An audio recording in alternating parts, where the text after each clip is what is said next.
కేంద్రంలో ప్రభుత్వం మారింది కానీ తెలుగు రాష్ట్రాల రాత మాత్రం మారలేదు. మోదీ సర్కారులోనైనా తెలుగు రాష్ట్రాల్లో రైళ్ల కూతలు వినపడతాయి అనుకుంటే అసలు ట్రాక్ల ఆనవాళ్లు కూడా కనిపించలేదు. రెండు తెలుగు రాష్ట్రాలకు ఈసారి కూడా మొండి చెయ్యే మిగిలింది.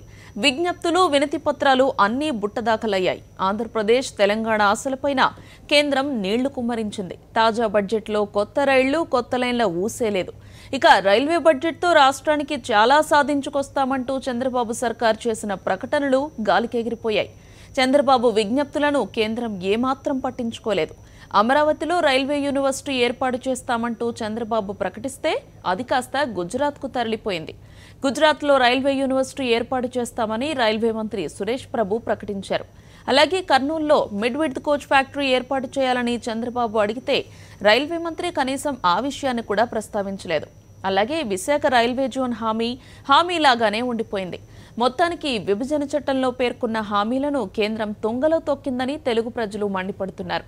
అయితే ఒక్కటి కూడా ఇవ్వకపోతే బాగుండదని అనుకున్నారో ఏమో, కంటి తుడుపుగా కాజీపేట్ విజయవాడ లైన్ ట్రిప్లింగ్కు అనుమతిచ్చారు.